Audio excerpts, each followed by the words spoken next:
Boa noite, pessoal. Vamos dar início ao terceiro dia do Infectotalks de agosto. Hoje com a professora doutora Thaís Salim. A Thaís, ela é formada pela Universidade de Vassouras, professora na Universidade de Vassouras, é coordenadora da Liga de Pediatria, é pediatra intensivista da UFRJ e mestre e doutora pela UFRJ. Thaís, você está ouvindo? Estou. Boa noite, gente. Eu gostaria de agradecer a vocês o convite, tanto a Liga de Infecto quanto a Liga de Pediatria, para falar de um tema que eu gosto bastante. E vamos tentar fazer uma noite bem interativa. Então, eu preparei, na verdade, um caso clínico para a gente discutir e vamos discutir qual que seria a abordagem inicial desse paciente. Vou só passar aqui rapidamente. Posso começar, Ana Carolina? Pode sim. Podemos? Podemos. Então tá bom. Então eu vou, por enquanto, fechar minha câmera para poder melhorar a transmissão e espero que vocês gostem. Eu gostaria que todos interagissem pelo chat para a gente poder conseguir discutir bastante. Vocês podem interromper a hora que vocês quiserem para a gente poder tirar as dúvidas, tá bom? Então vamos funcionar no modo bem interativo. Espero que vocês gostem desse modo. Bom, então o tema de hoje é a abordagem inicial do choque séptico pediátrico. Eu não vou falar com vocês, não vamos discutir um pouquinho sobre questão de aminas, nós não vamos perder um pouco de tempo nisso, não. Nossa grande abordagem é o que o médico generalista precisa saber sobre choque séptico. Então, eu trouxe para vocês um caso clínico de um paciente de 2 anos de vida, do sexo masculino, que foi levado à emergência porque ele já tinha febre há 2 dias, uma tosse com expectoração, vômitos, e a mãe relata que há 10 dias ele estava muito resfriado e fez uso de amoxicilina com clavulanato durante uma semana. E aí suspendeu o antibiótico. 24 horas depois, ele iniciou o quadro desse quadro de tosse, com expectoração, vômitos, febre. E hoje ele acordou quietinho, diferente, não brincou, não aceitou comer, não apresentou também diurese há 12 horas. Então ele também não urinava, já tinha 12 horas sem urinar. E isso chamou a atenção da mãe, tanto que fez com que ela levasse ele ao pronto-socorro. Na HPP, nós tínhamos só uma história de infecções de vias aéreas frequentes e amidalite há 6 meses com uso de amoxicilina por 10 dias. Sem alergias medicamentosas, sem internações, sem nenhuma outra alteração. A história dele vacinal era completa, segundo o calendário básico. Então, nada que preocupasse a gente nesse primeiro momento, além da doença aguda que essa criança apresentava. O restante da anamnese também sem alterações, como vocês podem perceber aqui em cima. Tudo bem? E aí chegamos no exame físico. E o exame físico dessa criança, ele apresentava ataque de espineia, saturava 90% em ar ambiente e quando ele era colocado em macronebulização, com 5 litros de oxigênio por minuto, a saturação subia, o que é esperado. Mas nós já vimos que a macronebulização ela é um dispositivo de alto fluxo, então a gente tem que trabalhar com ela entre 8 e 12 litros por minuto. Então aí já estava um pouquinho estranha essa conduta. A criança era pálida, hipoidratada, cianótica, nictérica, tinha uma perfusão capilar de 2 a 3 segundos, com pulsos amplos e simétricos. Os sinais vitais estão exemplificados aqui, como vocês podem visualizar. Vou colocar aqui o laser pointer.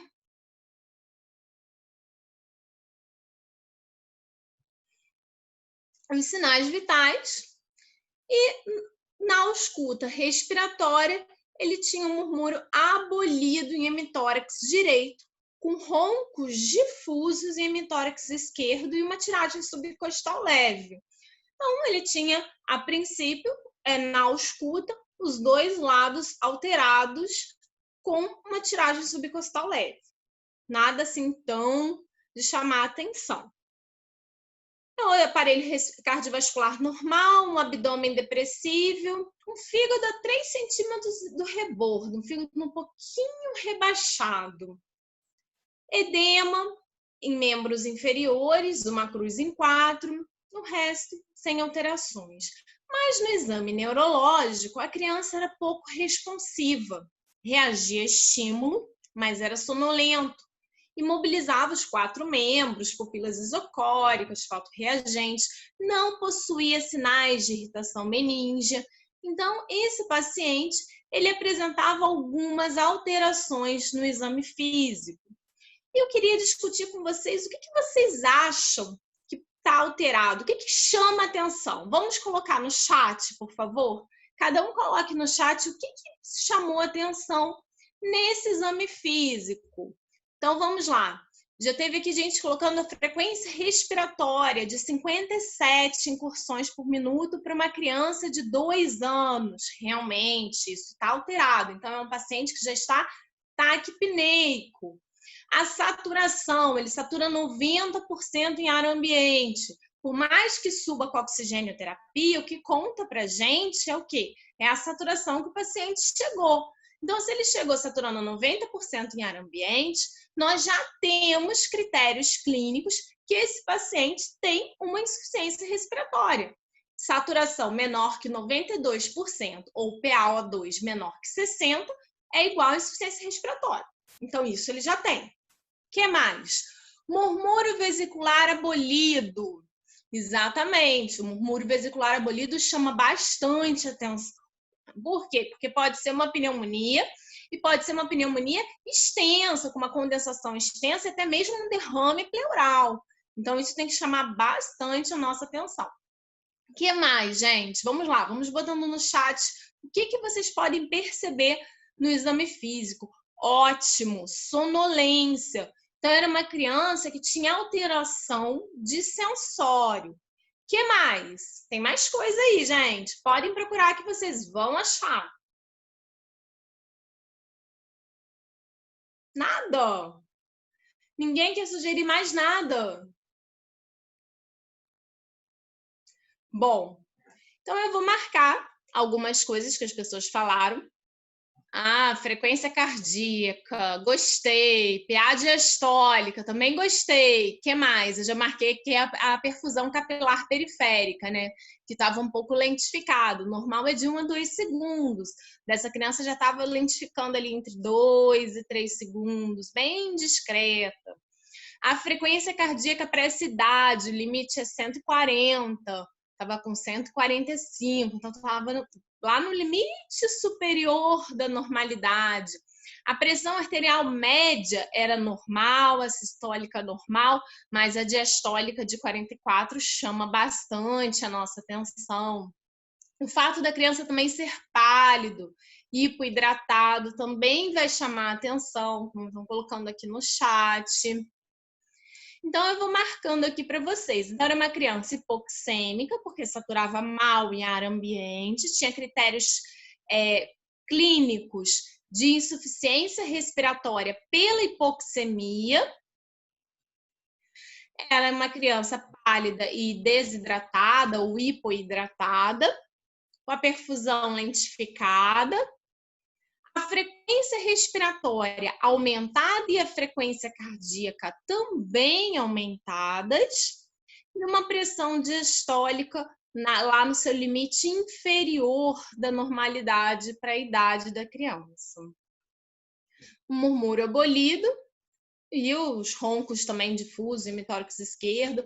Tinha uma tiragem subcostal leve, o que significa que estava utilizando um pouquinho de musculatura acessória para respirar, mas a tiragem subcostal, ela já é um sinal, mesmo que leve, por isso que eu coloquei ali, já é um sinal de gravidade, já é um sinal que, se a gente lembrar lá do ADP, já vai nos remeter a uma preocupação, né? Apesar de ser leve, mas é uma tiragem subcostal. O que importa é a existência de tiragem subcostal. Se fosse tiragem intercostal, eu ficaria preocupada? Não tanto, tá? E o neurológico. Então, essa criança, ela tem critérios de risco hemodinâmico, neurológico e ventilatório. Então, isso tem que chamar muito a nossa atenção. Vamos ver o que aconteceu com essa criança. Seriam as hipóteses diagnósticas de vocês, então. Eu já vi que alguém aqui colocou no chat sepse. Sepse pode ser uma hipótese diagnóstica nossa. Início de sepse não existe, tá? É sepse, ok? Que mais? Ótimo. Uma sepse de foco pulmonar, uma pneumonia comunitária grave. Então, o que mais que a gente pode pensar? Realmente seriam essas as principais questões. Uma infecção de via aérea inferior, resultando numa infecção generalizada com alterações clínicas em outros órgãos e sistemas. Então, vamos ver um pouquinho o que seria a conduta nesse momento. Vamos deixar para discutir essa conduta mais para frente, porque, na verdade, esse é o tema da aula. É o que fazer, como é que a gente vai começar a conduzir o paciente com suspeita clínica de sepse ou o paciente infectado. Como é que a gente vai conduzir esse paciente pediátrico? Lembra vocês que a gente está discutindo aqui um paciente de 2 anos e toda a minha aula ela vai ser feita acima dos 28 dias de vida. Então, eu não vou falar do período neonatal, tudo bem? A conduta que foi realizada foi colhida hemocultura, foi colhida gasometria arterial, ok, super correto.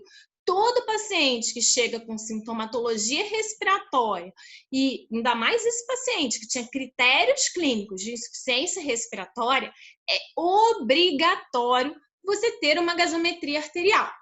Tudo bem?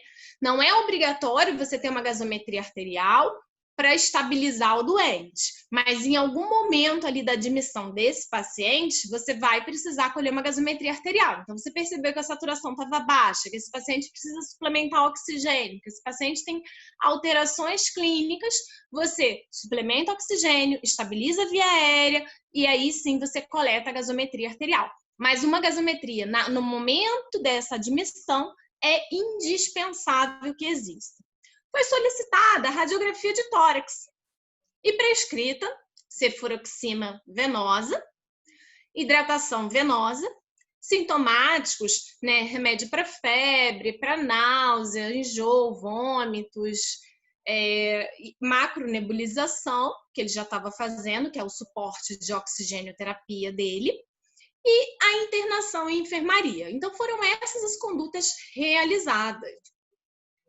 E aí a gente vai discutir um pouquinho sobre essas condutas. Será que seriam as condutas que vocês fariam também?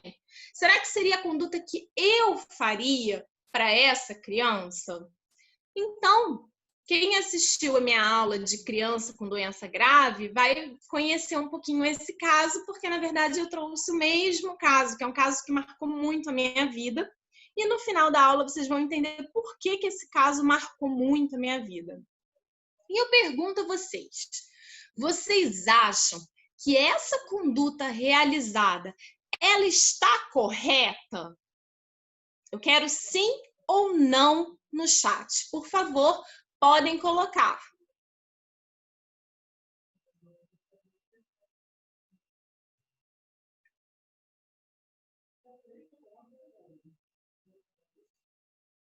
Então, coloquem sim ou não no chat, por favor, não se acanhem, podem colocar.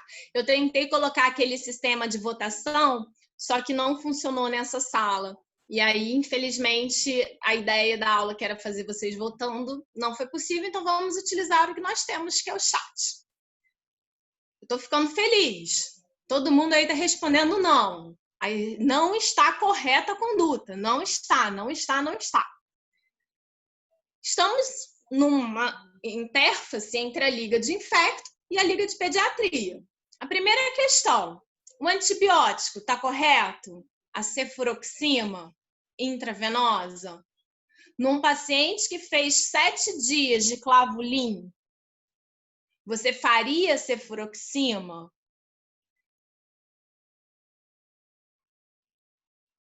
Não faria.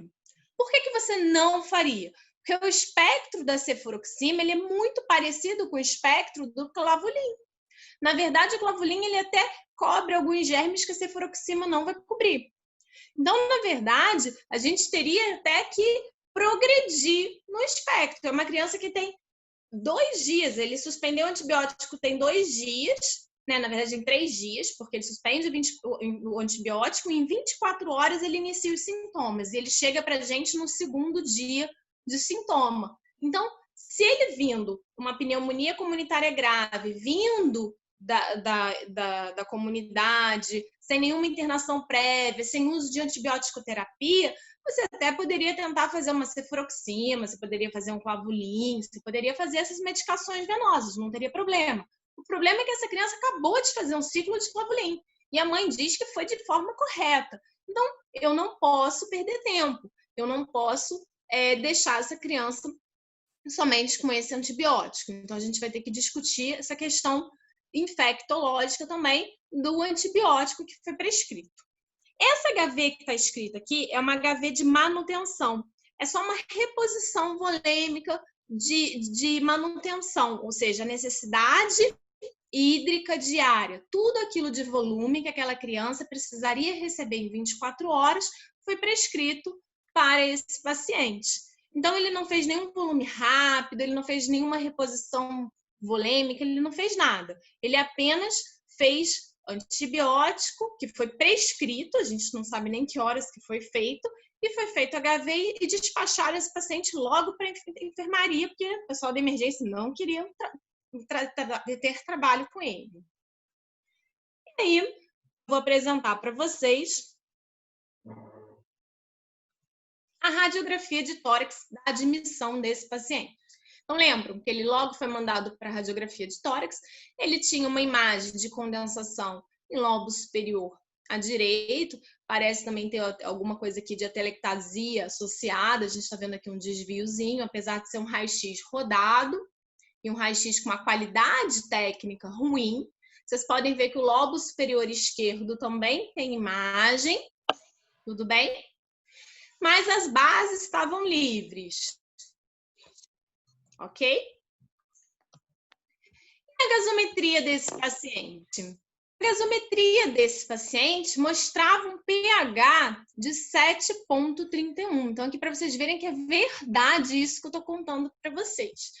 Qual é o pH normal, turma? Entre 7,35 e 7,45. Então, a gente tem um paciente que tem um pH abaixo do esperado. Então, eu posso dizer que ele já tem uma acidose. O PCO2 dele veio 38. 38 é um PCO2 normal. Tá dentro do que a gente esperaria, até 44 ali de PCO2 tá tranquilo pra gente. Então, esse PCO2 está normal. Se o PCO2 está normal, a gente tem que olhar direto para quem? Lá para baixo, para o nosso bicarbonato. E eu vou olhar para o bicarbonato standard, que é o bicarbonato dosado. Não é o bicarbonato calculado, ok? Então, olhamos para o bicarbonato standard, 19,8. Qual que é o bicarbonato normal? Nós vamos esperar que esse bicarbonato estivesse pelo menos 22, 23. Seria o limite mínimo da normalidade. Isso. Aqui colocaram para mim, ó, bicarbonato de 22 a 26. É isso mesmo. Então, entre 22 e 23, ali no limite mínimo da normalidade, que eu esperaria esse bicarbonato. O que mais que me chama a atenção nessa gasometria, assim, que eu tô achando muito estranho? Tô achando muito ruim, que até riscaram a caneta na hora que eu fotografei, o lactato. A gente tem uma criança que tem um lactato de 4,6. O lactato, normalmente, a gente vai depender da referência do laboratório, mas esse laboratório aqui, a referência dele é 2. Então, significa que esse lactato ele está 2 vezes ou quase 3 vezes, né, o valor da normalidade. Isso significa para a gente o quê? Que a gente tem um aumento do metabolismo anaeróbico, gerando o quê? Aumento de lactato tecidual. Então, esse lactato está aumentado. Isso mostra para a gente um desbalanço, que a gente, uma imagem que vocês vão acostumar a ver, um desbalanço aqui, como se fosse uma balancinha, entre o que nós estamos ofertando, a oferta baixa, eu que estou escrevendo, tá, gente? Com uma letra linda. A oferta e o que você está necessitando, que a gente chama de demanda. Então, toda vez que eu tenho um desbalanço entre a oferta e a demanda, isso tem que me chamar a atenção. E aí nós vemos nessa gasometria em vários momentos. Vemos na acidose, e é uma acidose de que classificação? Metabólica, porque eu tenho consumo de bicarbonato, e eu também tenho um aumento do lactato. Então, isso me chama muito atenção. Nós podemos observar também aqui um potássio elevado nesse paciente. Por que esse potássio pode estar elevado? Porque na acidose, o potássio normalmente ele sai da célula. Então, pode ser que ao corrigir a acidose, eu melhore esse potássio do paciente, retornando com o potássio de volta para dentro da célula e aí o nível sérico do potássio ficando normal. Tudo bem? Mais alguma coisa que vocês queiram perguntar sobre essa gasometria que eu apresentei para vocês? Alguma dúvida? Não?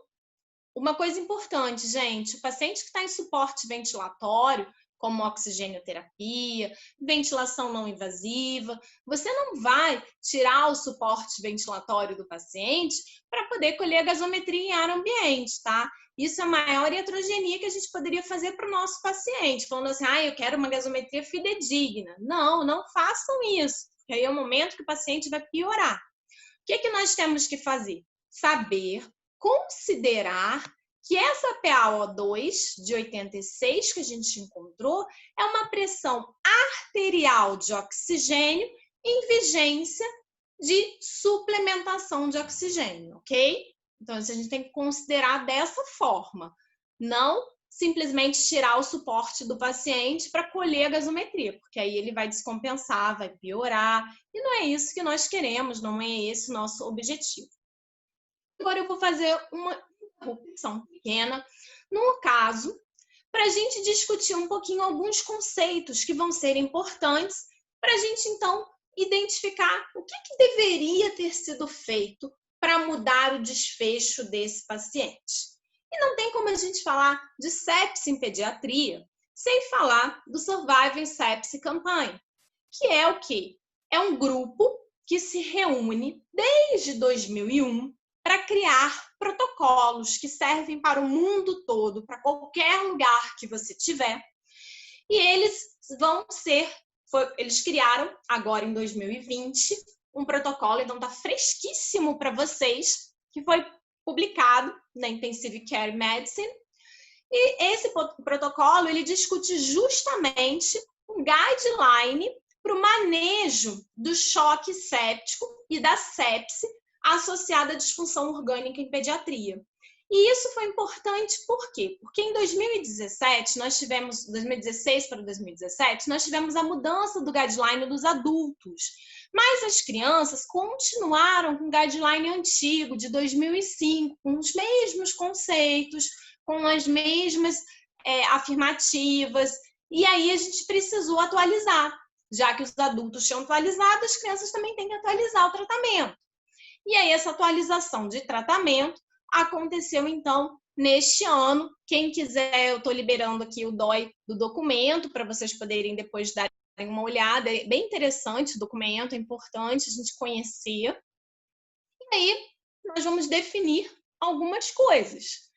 O que é SIRS, ou Síndrome da Resposta Inflamatória Sistêmica? Isso não teve mudança. Isso é a mesma definição desde 2005. É qualquer resposta inflamatória sistêmica que pode estar associada ou não a uma infecção. Então, um paciente grande queimado, ele pode ter SIRS? Pode. Um paciente em pós-operatório imediato que demanda uma resposta inflamatória sistêmica, ele pode ter SIRS? Pode. O paciente que tem uma pneumonia, como esse paciente do nosso caso clínico, ele pode ter SIRS? Pode. Então, a gente pode ter infecção ou não infecção, desde que você tenha 2 ou mais dos seguintes parâmetros. Temperatura maior ou igual a 38,5. Lembrem que a gente considera febre 37,8. Agora, para a gente considerar SIRS, a gente tem que considerar a temperatura pelo menos de 38,5. Ou hipotermia. Essa hipotermia a gente vai considerar para as crianças menores, abaixo de 2 anos, com temperatura menor ou igual a 36 graus. Frequência cardíaca maior que 2 desvios padrões para a idade. Frequência respiratória maior que 2 desvios padrões para a idade ou falência respiratória. E aí a falência respiratória entra como ventilação mecânica. Leucocitose, leucopenia ou mais que 10% de bastões. Então, se você tiver 2 ou mais desses critérios, você pode considerar que o seu paciente tenha SIRS. E a causa da SIRS vai variar, desde infecção, que pode ser por vírus, bactéria, fungo, ou até mesmo você pode considerar por outros traumas, como queimaduras, cirurgias, politraumatizado, qualquer um desses fatores podem gerar SIRS. E aqui são, então, eu trouxe a tabela exatamente como está no artigo, do que seriam esses limites para a gente considerar SIRS.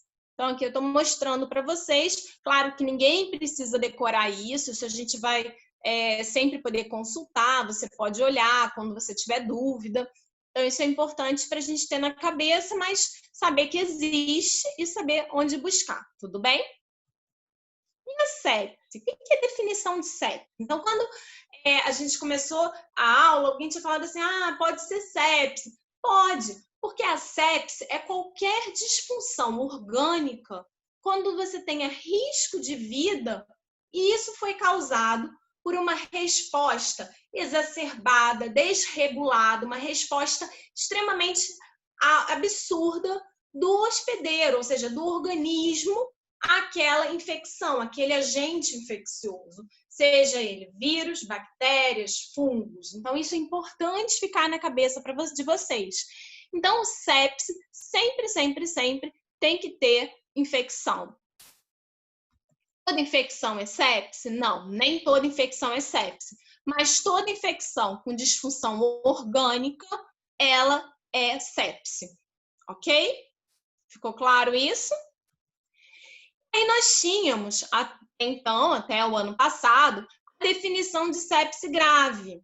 E aí era uma enrolação essa definição de sepse grave. O adulto já tinha chutado isso para escanteio, eles nem falavam mais em sepse grave para os adultos. E aí, nesse consenso de 2020, veio a nova definição. Não vamos mais falar em sepse grave. Vamos substituir esse slide pela disfunção orgânica associada à sepse. O que significa dizer isso? Significa dizer que um paciente tem uma infecção grave que levou a doenças cardiovasculares ou descompensação hemodinâmica associada ou sozinha à disfunção de outros órgãos não cardiovasculares. Então, isso é o conceito de disfunção orgânica associada à sepse. E aí sumiu o conceito de sepse grave. Tudo bem, gente? Isso já tinha acontecido para adulto. E aqui nós temos alguns exemplos. Aqui em cima, mostrando para vocês, deixa eu ver se eu acho minha setinha. Aqui em cima a gente está mostrando o que seriam os conceitos da disfunção respiratória. Então, seriam esses os critérios para você considerar a disfunção respiratória. O que seria a disfunção neurológica? Então, a gente já pode até falar que aquele nosso paciente ele tinha uma disfunção neurológica, hematológica. Aqui mostrando a disfunção hematológica. Disfunção renal, hepática e a hemodinâmica a gente vai discutir mais um pouquinho aqui para frente na hora que eu vou falar sobre choque séptico. O que é o choque séptico? Nada mais, nada menos do que a sepse associada à disfunção cardiovascular. E como que a gente clinicamente percebe essa disfunção cardiovascular? Então, na criança, a disfunção cardiovascular, ela pode acontecer por dois motivos. Ela pode acontecer por alteração estrutural do coração, ou ela pode acontecer por uma insuficiência de bomba, ou seja, uma insuficiência de condução do sangue do coração ou do pulmão, né, o sangue já oxigenado, o sangue do ventrículo esquerdo, para o restante do corpo. E aí tem inúmeras causas que podem levar a essa disfunção cardiovascular, desde uma hipovolemia até uma vasodilatação exagerada, como a gente pode ver às vezes num choque vasoplégico, por uma alteração neurológica. Mas no choque séptico existe a disfunção do próprio músculo cardíaco. E ainda temos as crianças que têm a combinação das duas coisas. Além de ter uma disfunção cardiovascular pelos marcadores inflamatórios da sepse, eles também têm disfunção estrutural, porque eles têm alguma cardiopatia, ou seja, eles têm alguma malformação do aparelho circulatório. E aí a soma disso vai ter um efeito catastrófico nessa criança. Muito mais grave do que uma criança que tem um coração estruturalmente normal, mas que não está funcionando bem por conta desses mediadores inflamatórios liberados nessa infecção grave com disfunção orgânica, que é a sepse. Então, aqui está a definição do choque séptico, exatamente igual está no guideline. E nós vamos observar que a hipotensão, a necessidade de medicação vasoativa e perfusão prejudicadas, elas vão ser já avaliações tardias, que tem uma definição feita pelo Carcillo, e tem um artigo do Carcillo publicado só sobre a definição de choque séptico em pediatria, que ele fala que a taquicardia ela pode estar ausente em pacientes hipotérmicos. Então, imagina, a criança faz hipotermia fácil. A criança tem uma alteração, normalmente, já por imaturidade, do centro termorregulador. Se ele ainda tem uma disfunção desse centro termorregulador, e ele pode fazer hipotermia de acordo com a temperatura do ambiente, isso vai acontecer principalmente nos lactentes, tá bom, gente? Principalmente nas crianças lactentes e nos lactentes abaixo de 6 meses de idade. Eles são os mais vulneráveis a isso. E aí, no paciente hipotérmico, esse paciente ele pode ser bradicárdico. Ao invés de ele responder com a resposta fisiológica de aumento da frequência cardíaca, quando você tem uma disfunção do débito cardíaco, esse paciente não tem esse mecanismo por conta da hipotermia. Então, a gente tem que prestar bastante atenção. E nós vamos ter que observar sinais de diminuição da perfusão periférica, que pode ser desde diminuição dos pulsos periféricos em relação aos pulsos centrais, alteração do nível de consciência, o enchimento capilar lentificado, o enchimento capilar maior que 2 segundos, a gente já vai considerar como sendo lentificado, ou o que é mais difícil da gente perceber, que é o choque hiperdinâmico, quando o paciente tem um enchimento capilar rápido. O sangue ele gira tão rápido, tão rápido, tão rápido no corpo da pessoa, ele bate tão rápido o coração e vai circulando tão rápido que não dá tempo de haver a troca no tecido dos gases. E com isso, a pessoa faz uma hipoxemia tecidual, faz um desbalanço, como a gente tinha comentado anteriormente. O moteamento cutâneo, ele pode acontecer, aquela pele que fica toda rendilhada nos bebês, e isso pode acontecer somente pelo frio, mas também pode acontecer como um sinal de uma hipoperfusão tecidual. As extremidades, as mãos, os pés da criança geralmente ficam frios, às vezes tem aquela sudorese fria, isso também pode acontecer. E a diminuição do débito urinário, porque chega pouco sangue no rim, filtra menos, diminuição da filtração glomerular vai resultar em diminuição de débito urinário. Nós temos aqui uma pergunta no chat, vou abrir para a gente ver. Ok.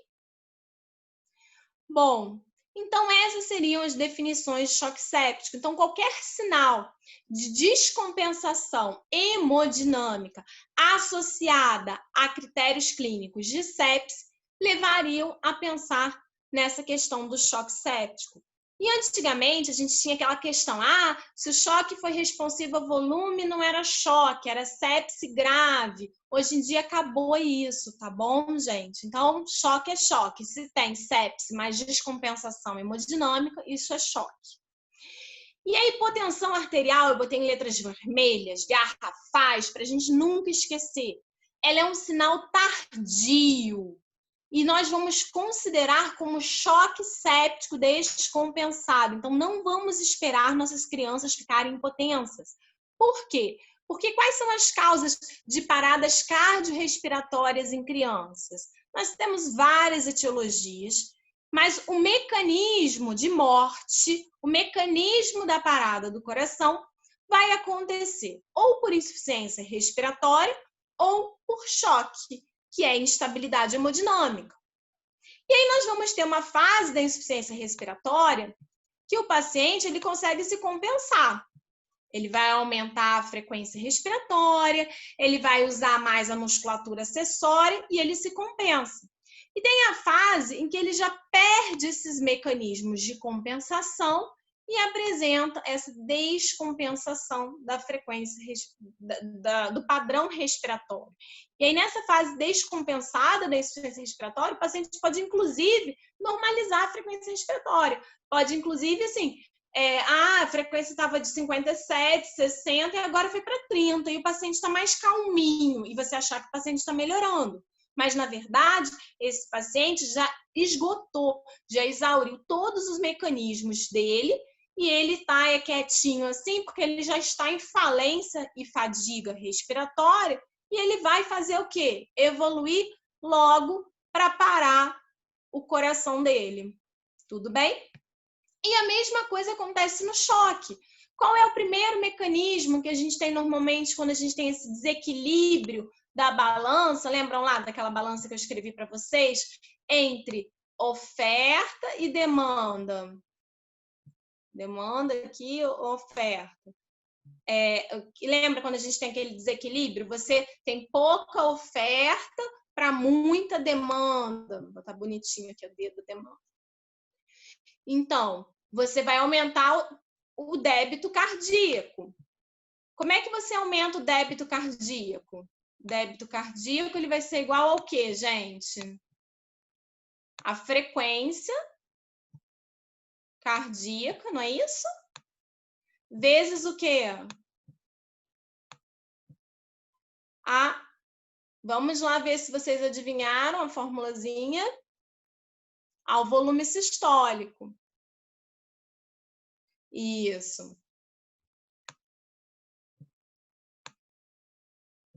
E aí, qual vai ser o mecanismo inicial da gente fazer aumento de débito cardíaco? Vai ser você aumentar a frequência cardíaca do paciente. Então, você aumenta a frequência cardíaca, objetivando manter o débito cardíaco, e com isso você também mantém a pressão arterial do paciente. E aí você vai manter essa frequência cardíaca elevada para manter o débito e manter a pressão arterial do paciente através de mecanismos de vasoconstricção periférica, tentando fazer com que todo aquele volume que está na periferia, nos vasos de baixa capacitância, ou seja, nas veias, que eles, fazendo vasoconstricção, que eles sejam drenados para a circulação principal, e com isso você consiga manter ali um débito cardíaco mais ou menos adequado. E aí, o que vai acontecer? Vai chegar um momento em que esse aumento da frequência cardíaca não consegue mais manter o mecanismo do débito cardíaco e nem da pressão arterial estável. E aí, o que vai acontecer? Nós vamos ter o choque descompensado. E aí, esse choque descompensado é o momento em que nós temos hipotensão. A hipotensão, então, vou botar aqui hipotensão, só que já dá para vocês entenderem, né?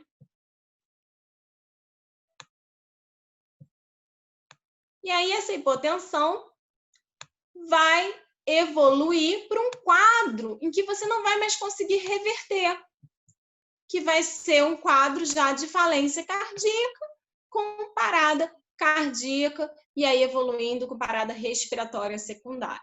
E aí o paciente vai morrer. E nós não queremos que o nosso paciente morra, não é isso? Se nós não queremos que o paciente morra, o que nós vamos ter que fazer? Vamos ter que agir. Esses são os critérios de hipotensão arterial, segundo o consenso guideline de 2005, esses critérios foram mantidos, ou seja, eles significam que eles são pressões arteriais sistólicas abaixo do percentil de 5%, mas a gente tem que lembrar que às vezes a gente tem uma pressão arterial sistólica ainda compensada e a diastólica, igual naquele paciente, já começa a descompensar, já começa a cair. Essa é uma tabela também que vocês não têm que decorar, mas vocês têm que conhecer. E aí eu pergunto vocês como tratar. E eu vi que teve um colega que já colocou aqui no chat que já acha que a gente já tinha que começar entubando o doente. E aí eu vou te dizer uma coisa, nem sempre. E o guideline, ele deixa isso muito claro. Porque o que acontece? Quando a gente entuba um paciente, a gente modifica toda a pressão intratorácica e você altera a função do coração. Porque você vai botar o paciente em ventilação mecânica, você vai alterar as pressões dentro do tórax desse paciente. Então, a primeira coisa que a gente tem que fazer, quando a gente olha para esse paciente, é pensar em melhorar o quê, gente? O que vocês melhorariam? Me digam, botem no chat. Não quero saber a conduta, eu quero saber o que vocês melhorariam nesse paciente, nessa fisiologia que a gente discutiu do choque séptico.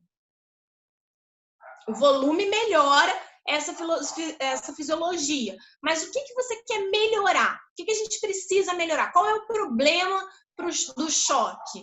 É o quê? A baixa oferta tecidual de oxigênio, não é isso? Como é que a gente melhora essa baixa oferta tecidual de oxigênio, turma? Vamos lá, me respondam no chat. Aumentando o que do paciente?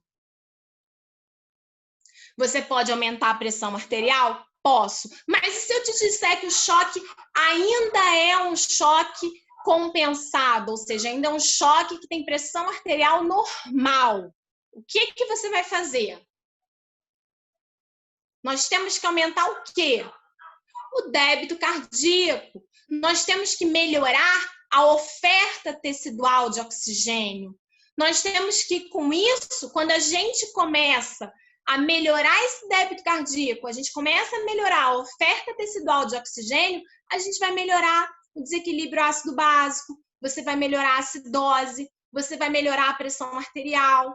Então, a gente vai melhorar a frequência cardíaca. Então, a gente vai ter como resposta a normalização dessas coisas que estavam alteradas. Então, a gente tem que sempre lembrar dessa fisiologia para a gente conseguir tratar e tratar da forma correta. Não fazer igual o nosso colega que internou lá o paciente na enfermaria, com sinais clínicos que evidenciavam já uma gravidade.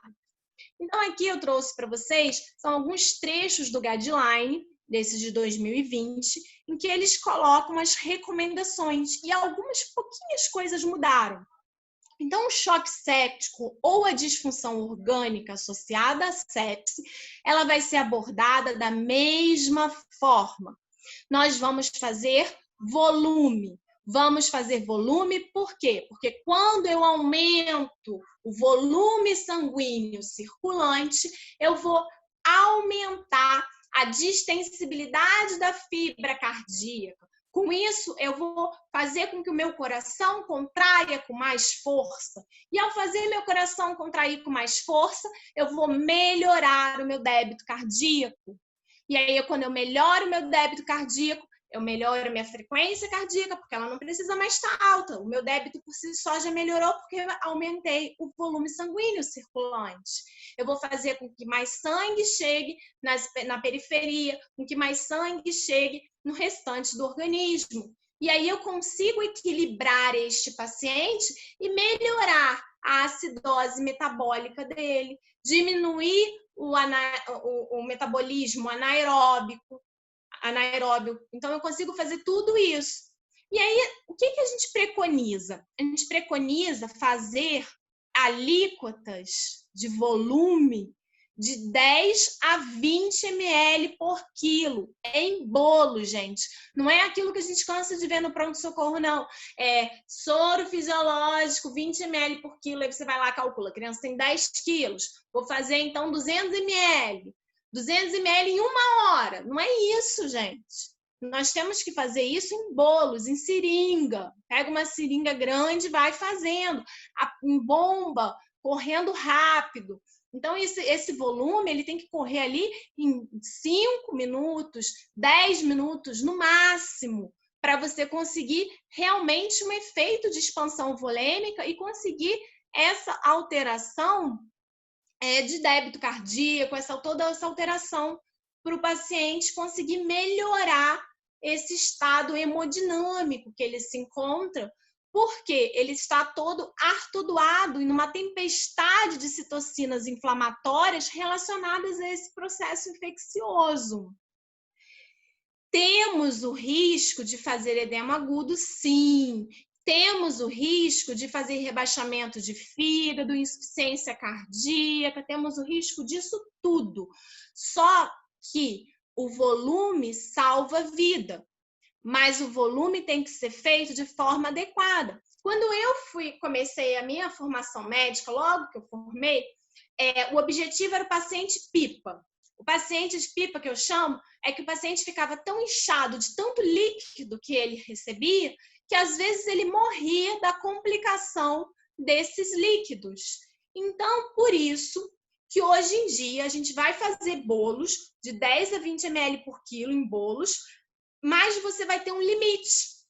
Você vai até 40 a 60 ml por quilo. Ou seja, eu posso fazer 2 etapas de 20 ml por quilo em bolos, posso fazer até 3 etapas de 20 ml por quilo em bolos. Isso tudo na primeira hora de admissão desse paciente. Então, você tem que reconhecer os sinais de sepse, reconhecer os sinais de choque séptico, fazer volume e fazer volume até um limite. Se o paciente evoluir com os sinais de hipervolemia, ou seja, um edema agudo de pulmão, uma insuficiência cardíaca, rebaixamento de fígado, nesse contexto de volume, você para o volume e começa a mina de forma precoce. Mas não adianta você fazer a mina para o paciente, ou seja, fazer droga que vai aumentar o inotropismo cardíaco ou que vai aumentar a resistência vascular periférica, se não tiver líquido circulando nesse paciente. O coração não pode bater seco. Então, a gente tem que fazer volume. Só que a gente tem que fazer volume dentro de um limite saudável e normal. E aí, nesse consenso, eles trazem para a gente que esse volume seria até 40, 60 ml por quilo. Obviamente que a gente tem que individualizar para cada paciente. Pacientes com cardiopatias, pacientes que não urinam porque tenham síndrome nefrótica congênita, porque tenham alguma malformação renal, que tenham alguma alteração, a gente vai individualizar o quanto fazer de líquido para esse paciente, ok? Mas o que não muda é a velocidade que a gente vai fazer esse líquido. Ele tem que ser em bolos. E aí, eles recomendam que em locais que você não tenha recursos, sei lá, você está no meio da guerra, você não tem nem como transferir esse paciente para nenhuma unidade de terapia intensiva, você está numa situação extrema, você foi numa ação humanitária para não sei aonde, aí você segura o volume, justamente porque você não vai ter como tratar ou não vai ter droga inotrópica para começar para esse doente, e aí você vai segurar e só vai fazer o volume se tiver hipotensão, tudo bem? Mas isso só serve se você estiver num lugar que não tenha recurso nenhum. Ou seja, foi numa missão humanitária lá para o meio da África, aí tudo bem, você considera só hipotensão. Mas vocês já viram que a hipotensão é a fase do choque descompensado. E se a gente não tratar o choque na sua fase compensada, a gente fica muito mais difícil a condução desse paciente. E eu pergunto, que fluido usar? E o guideline, ele traz uma novidade para a gente. O preferencial, até então, era o soro fisiológico a 0,9% no nosso país. Por quê? Porque ele é mais barato, porque em qualquer buraco você tem. Então, em qualquer lugar que você esteja trabalhando, você vai ter um soro fisiológico para fazer de volume para o seu doente. Só que no guideline, eles já trazem que o melhor seria o Ringer. O Ringer, por que o Ringer e não o soro fisiológico? Porque o soro fisiológico, ele contém NaCl, ou seja, ele contém sódio e cloro. E esse cloro, quando você faz muito volume de cloro para um paciente, você pode perpetuar a acidose e fazer uma acidose que a gente chama de acidose hiperclorêmica, por excesso de oferta de cloro. Então, isso seria uma coisa ruim. Então, o volume de preferência seria o Ringer. Mas a gente tem que observar, porque alguns pacientes podem ter contraindicação ao Ringer. O Ringer que a gente acha normalmente nos hospitais é o Ringer lactato. Aí o lactato já está alto do doente. Você vai fazer Ringer lactato no doente que está com lactato alto. E aí, se esse doente também tiver disfunção hepática, quem vai metabolizar esse lactato que está alto? Aí daqui a pouco você vai gerar um outro problema. Então, a gente tem que sempre individualizar o tratamento pelos recursos que nós temos disponíveis e pelo que o nosso paciente apresenta. Tudo bem? Combinado, gente? Tem uma questão aqui no chat, vou dar só uma olhada. Ok.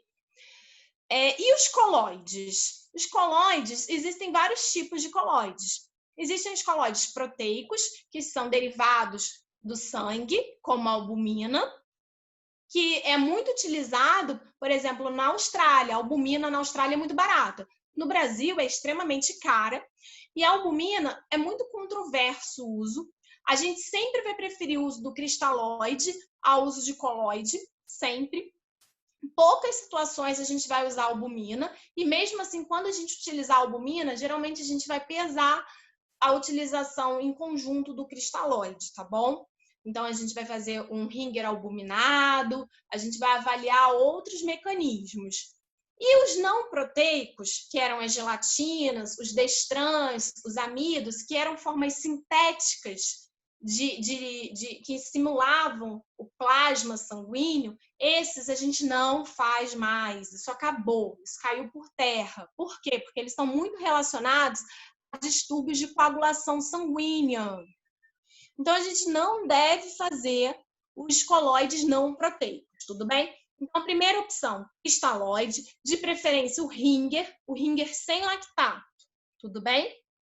Se você não tem, você vai individualizar e vai pesar na balança. Vale a pena soro fisiológico aumentar cloro do meu doente ou eu vou fazer um Ringer lactato e aumentar mais ainda esse lactato do paciente? E aí você vai avaliar a função hepática do seu paciente, vai avaliar o cloro do paciente para poder pesar. Só que você vai ter que avaliar isso na primeira hora de chegada do doente. Então, pode ser que você venha fazer o soro fisiológico, pode ser que você venha fazer um Ringer e depois ver que você deveria ter feito outro. Mas o que está valendo é fazer o volume na primeira hora de chegada do doente, tudo bem? E a albumina a gente não faz. Os cristalóides têm preferência sobre os coloides pelos trabalhos demonstrando melhor eficácia. O efeito da albumina é um efeito muito efêmero e ele piora muito o extravasamento pulmonar de água. Então, é uma coisa que, para quem já tem uma doença de foco pulmonar, vai piorar mais ainda esse doente. Não é muito recomendável. Esse é na suspeita de sepse, o que você deveria fazer com o paciente. Esse é do guideline de 2005, mas ainda é válido e é muito interessante, porque ele conta o tempo em minutos. Então, se a gente for cronometrar, quem já teve a oportunidade de ir para pronto-socorro, vê que às vezes é muito difícil você fazer todos esses passos dentro dos primeiros 60 minutos que o doente chegou no hospital. Mas isso é o que a gente chama de golden hour, ou seja, é a hora de ouro, é o momento em que você vai definir se esse doente vai ter chance de sobreviver ou se esse doente vai ficar muito grave, tem possibilidade de ir a óbito. Então, a morbimortalidade da sepse está diretamente relacionada ao tempo de ação do tratamento. E aí, o que consiste isso tudo? Primeira coisa, gente, o paciente chegou no tempo zero, a gente vai fazer aquela avaliação inicial da doença do paciente grave. Você vai fazer o ABC do paciente, vai avaliar a permeabilidade e sustentabilidade via aérea, respiração, a circulação. Ele não está parado ainda, lembrem disso, mas ele é um doente grave. Você vai ofertar oxigênio, você vai monitorizar esse paciente, tanto com cardioscopia, os eletrodos, quanto oximetria de pulso, e você vai pegar o acesso venoso desse doente. Então, você tem aí de 0 a 5 minutos para fazer tudo isso, e ainda colher uma história sucinta com a família para entender o que está acontecendo. Deu tudo certo, você conseguiu pegar um acesso periférico, aí você vai começar volume.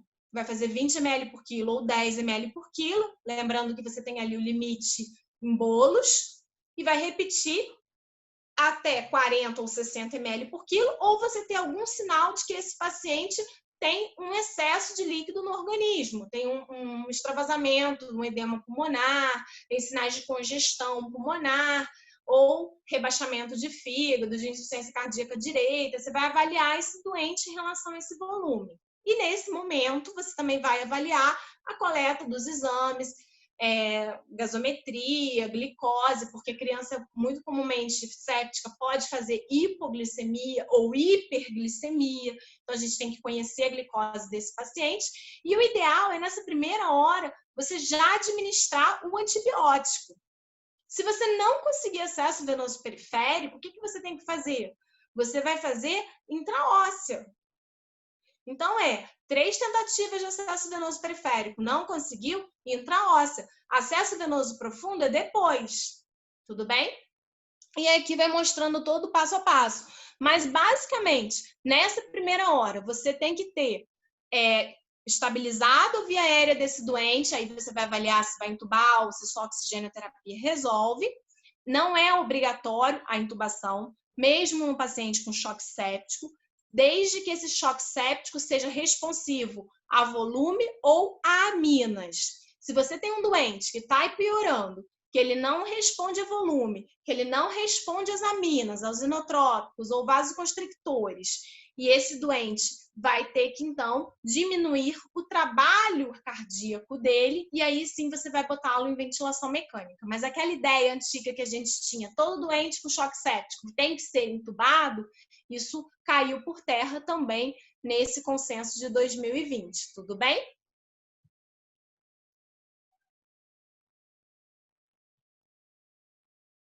Bom, então até a primeira hora a gente vai ter que fazer tudo isso. Aqui são algumas condutas que você vai fazer depois de 1 a 6 horas, que aí você vai avaliar para onde esse paciente vai. Certamente esse paciente não vai para a enfermaria, esse paciente ele vai ficar na emergência ou vai para uma unidade de terapia intensiva até ele estabilizar, até ele melhorar. O que significa o paciente estabilizar ou melhorar? São os nossos objetivos do tratamento desse choque séptico.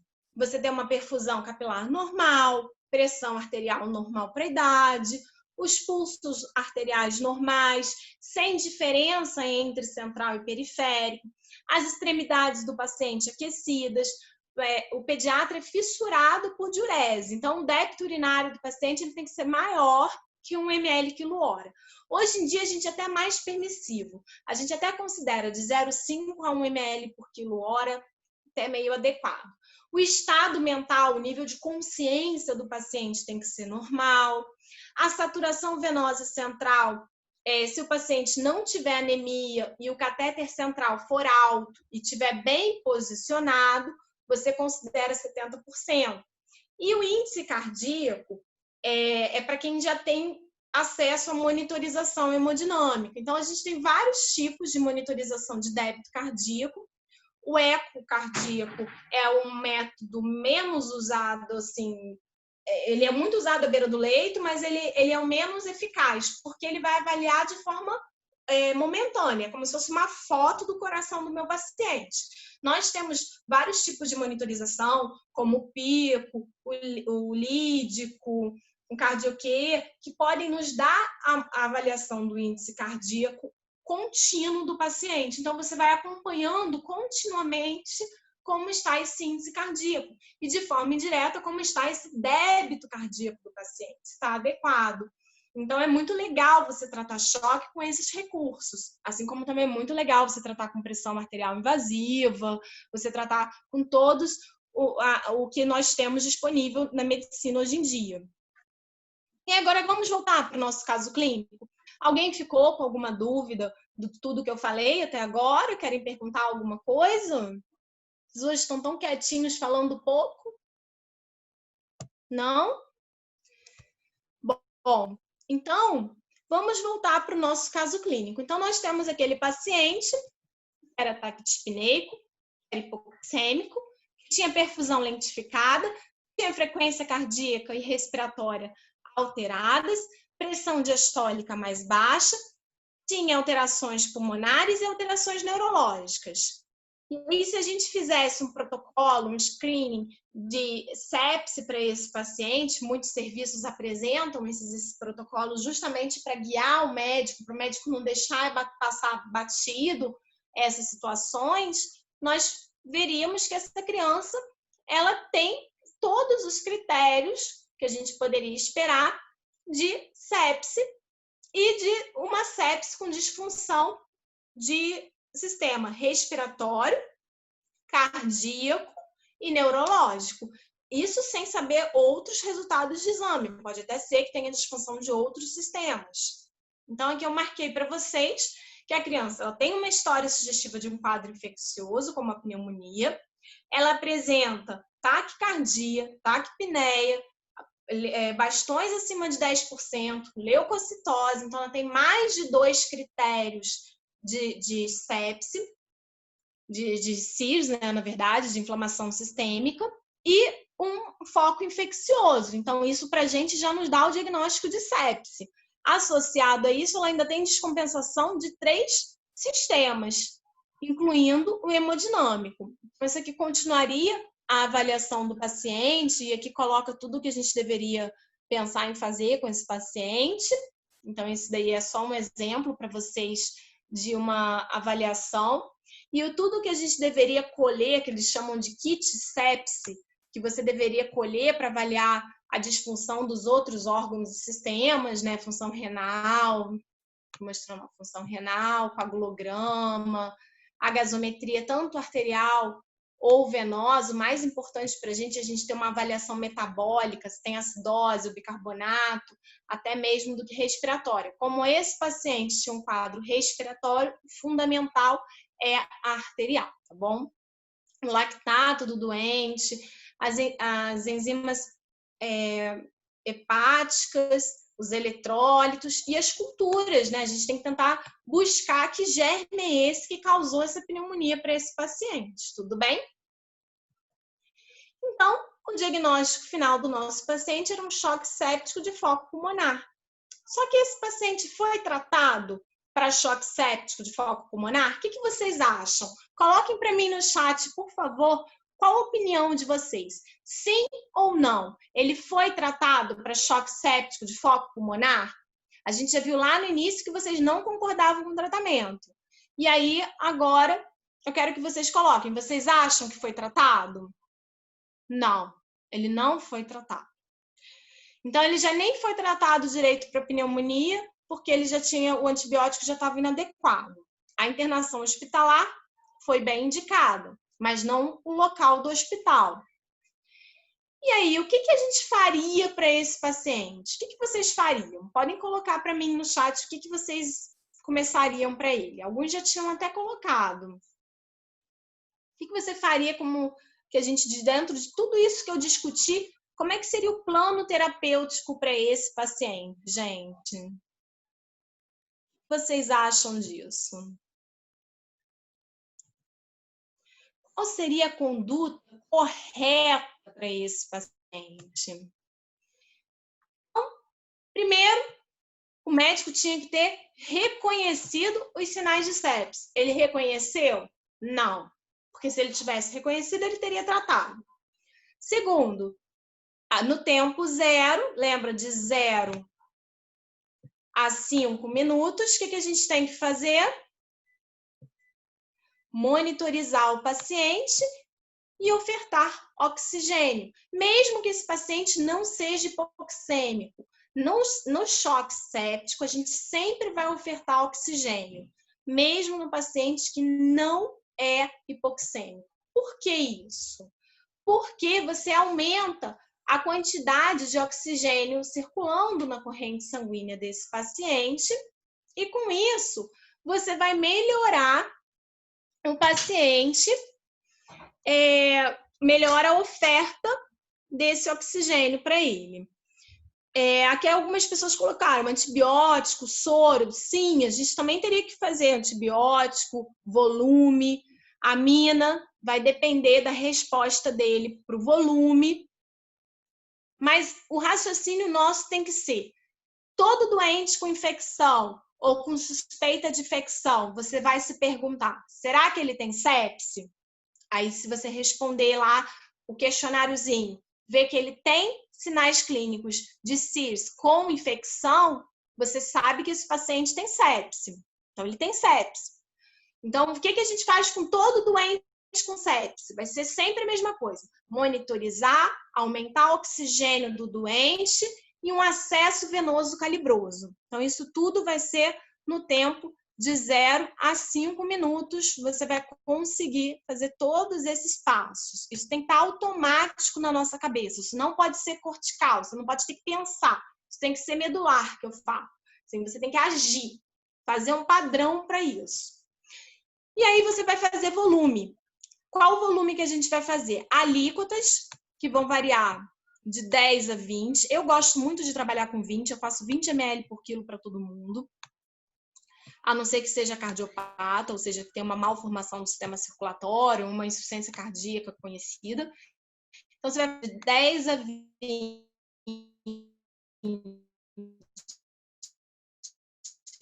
ml por quilo.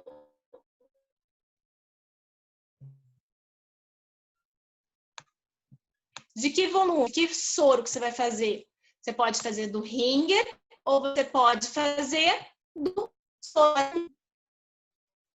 E aí você pode continuamente, lado daquele parário, pressão arterial, frequência cardíaca, isso tudo tem que melhorar. Tem que melhorar instantâneo. Fez o volume em bolos, você vai ver a frequência cardíaca do paciente caindo, você vai ver a pressão arterial do paciente subindo, você vai ver começando a sair diurese pelo cateterismo vesical, se você já tiver pedido o cateterismo vesical, senão você já vai ver a fralda, ou o paciente vai pedir para fazer o xixi. E a gente tem que fazer na primeira hora do doente um antibiótico de amplo espectro. E aí não vai ser a cefuroxima nem o clavulin. Que antibiótico de amplo espectro a gente vai pensar para um paciente vindo da comunidade? Então, aí entram as discussões. O que vocês acham? Podem colocar para mim no chat, por favor, o que vocês pensariam em fazer de antibiótico para esse paciente com pneumonia?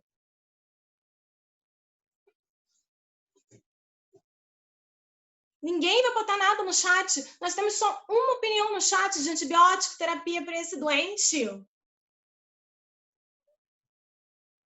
Vamos lá, vamos mais. Eu quero mais opiniões. Mais e mais. Eu tenho um paciente com choque séptico, de foco pulmonar, que eu estou fazendo volume e eu tenho que definir qual antibiótico eu vou fazer para ele. Mesmo que depois eu descalone esse antibiótico. Mesmo que depois eu mude esse antibiótico. Eu quero ver o que vocês pensam sobre isso. Coloquem aí as opiniões, vamos. Para eu poder discutir essas opiniões com vocês. Bom, vamos começar a discutir aqui. Primeira regra, gente. Ceftriaxone é um bom antibiótico para pneumonia comunitária? Não é tão bom. Apesar de muitas pessoas fazerem o ceftriaxone. O ceftriaxone associado a macrolídeo, mais ou menos. Esse paciente ele tinha uma história aguda. Até poderia fazer macrolídeo? Poderia, mas eu não faria não para esse doente. O que a gente tem que pensar num choque séptico de foco pulmonar? Num antibiótico que eu cubra razoavelmente bem gram positivo e razoavelmente bem gram negativo. Qual é o antibiótico de escolha que cubra isso num paciente de 2 anos, turma? A gente tem que lembrar que a gente está com paciente de 2 anos, ó. É uma cefalosporina, mas é o cefepima.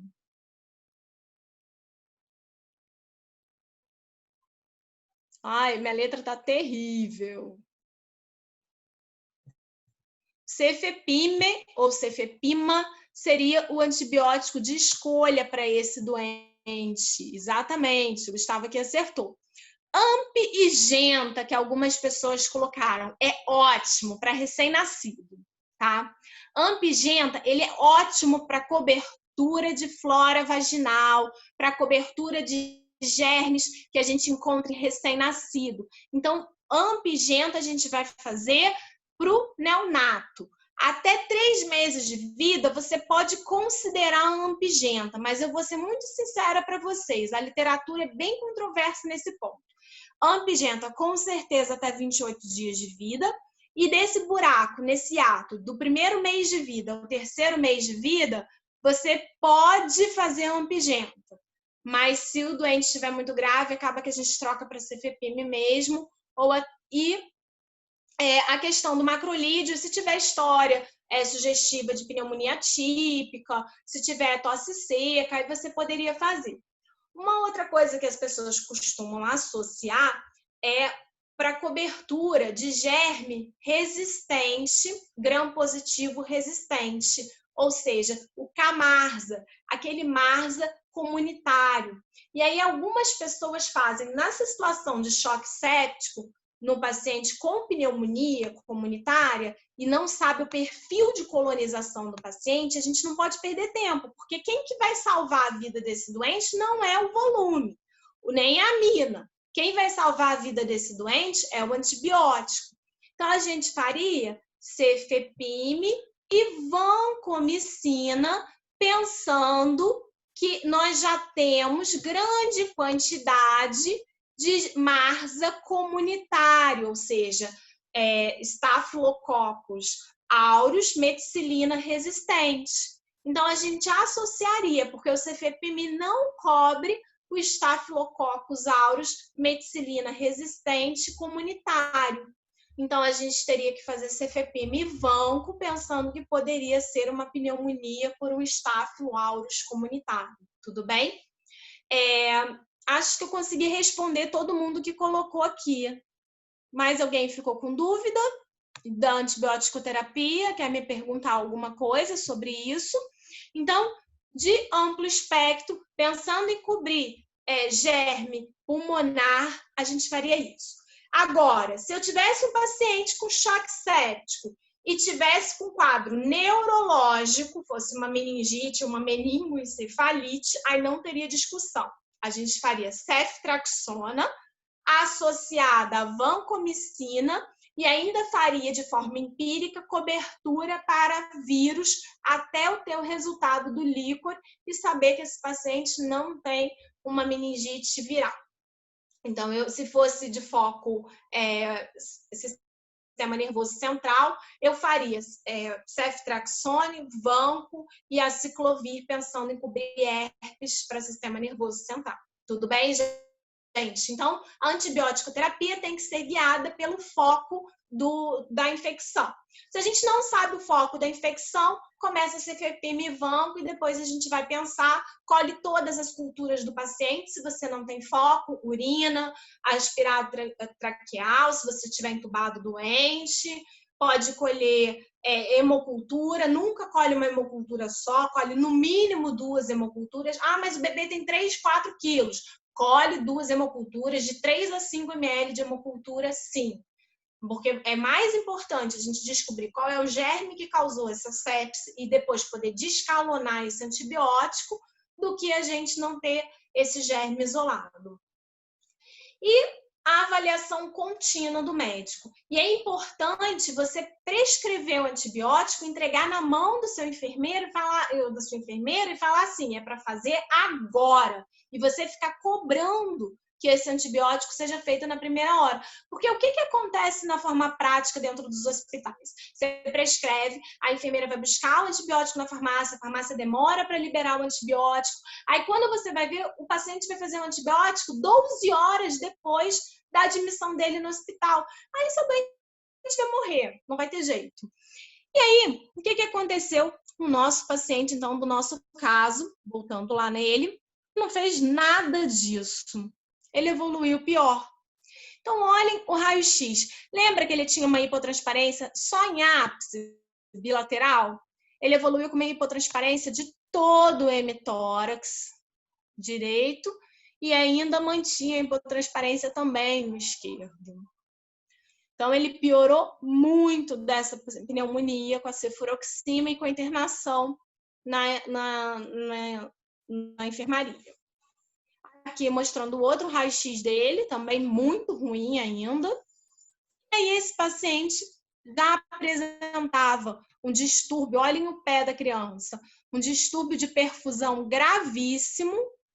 Olhem a cor desse pé, com esse distúrbio de perfusão gravíssimo. E quando ele deu entrada na UTI, ele já estava num choque refratário às aminas, refratário a volume, refratário à amina. Aqui mostrando, olha a palidez da mãozinha da criança, o distúrbio de perfusão dessa criança. E essa criança rapidamente evoluiu com parada cardiorrespiratória, pouco tempo depois de entrar na UTI. Praticamente não deu tempo da gente nem fazer nada, a gente reverteu essa parada cardiorrespiratória, mas essa criança evoluiu com isquemia dos membros, tá vendo? Aqui a evolução já mais tardia, com mumificação inclusive dos dedinhos da mão da criança, e ficou alguns dias ainda vivo, né, respirando com a ajuda de aparelhos, monitorizado. Ele não teve nem como a gente funcionar a pressão arterial invasiva, porque não tinha o sítio para funcionar a pressão arterial invasiva, com toda essa isquemia de membros. Tinha isquemia também de calota craniana. E aí eu quero deixar essa última foto para vocês chocarem bem e lembrarem de tudo isso que eu falei, da importância da gente conhecer a sepse em pediatria. A única forma de reduzir a morbidade e a mortalidade pela sepse é o reconhecimento precoce, gente. Essa é a lição da aula, com intervenção adequada. Então, a gente tem que saber reconhecer os sinais clínicos de sepse com disfunção orgânica, com choque séptico, e intervir de forma adequada. Somente isso vai reduzir a morbimortalidade. Eu vou agradecer a presença de todos e vou encerrar por aqui a minha apresentação. Se alguém quiser fazer mais alguma colocação, tirar dúvida, fiquem à vontade. Oi, Thaís. Podem abrir o microfone. Oi. Não sei se alguém tem mais alguma pergunta, acho que foram tiradas todas no decorrer da aula. Queria te agradecer pela disponibilidade, por estar sempre tão disposta a ajudar a gente, sempre encaixar um tempinho para a Liga na sua agenda. Foi muito relevante a aula, ainda mais esse final bem impactante. Obrigada por tudo. De nada, gente. Estou sempre disponível, precisando discutir um caso, querendo saber alguma coisa. A gente pode sentar, discutir. Se alguém ficar com alguma dúvida, podem me mandar depois e-mail para tirar as dúvidas da aula. Tudo bem? Então, eu espero que esse recado fique para vocês, que vocês consigam reconhecer os sinais clínicos da sepse, do choque séptico, e comecem a tratar da forma correta, para a gente não ver esses desfechos acontecerem, como eu vi, chegando já de forma muito tardia, sem mais quase o que a gente pudesse fazer. Tá bom? Boa noite para todos e muito obrigada por terem me aturado aí por 1h e um pouquinho. Obrigada, Thaís. Pessoal, a gente vai deixar por mais 10 minutinhos o link de presença, tá bom? Qualquer coisa, vocês podem procurar a gente nos directs das ligas. Boa noite. Tchau, gente. Boa noite. Tchau, tchau. Tchau.